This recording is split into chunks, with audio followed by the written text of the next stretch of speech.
প্রস্রাবের ইনফেকশন কেন হয়? প্রস্রাবের ইনফেকশনের অন্যতম কারণ হলো পানি কম খাওয়া। নাম্বার 2, আপনি যদি আপনার কিডনিতে পাথর থাকে তাহলে প্রস্রাবের ইনফেকশন হতে পারে।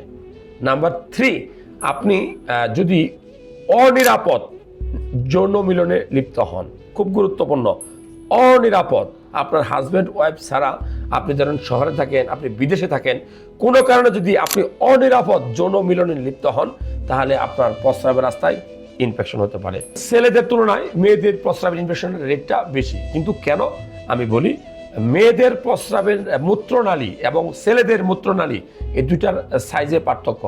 ছেলেদের মূত্রনালীটা লম্বা থাকে আর মেয়েদের মূত্রনালীটা শর্ট থাকে, ছোট থাকে সাইজে। এই জন্য মেয়েদের প্রস্রাবের ইনফেকশনটা বেশি হয়। এছাড়া কিভাবে হয়, মেয়েদের প্রস্রাবের নালী বা জরায়ুর রাস্তা পায়খানার রাস্তার খুব কাছাকাছি থাকে। এই জন্য পায়ুপথ পরিষ্কার করার সময় যদি কোনো নারী তার হাতটা সামনে পিছনে ব্যবহার করে, তাহলে পিছন থেকে যখন সামনের দিকে হাত আসবে তখন পায়খানার রাস্তা থেকে ব্যাকটেরিয়া এই প্রস্রাবের রাস্তায় চলে আসবে। এই বিষয়টা খুব গুরুত্বপূর্ণ। আর মা বোনদের কেন বেশি ইনফেকশন হয়? মা বোনরা সারাদিন চুলার পাশে থাকে কিন্তু খেয়াল করে পানি খায় না।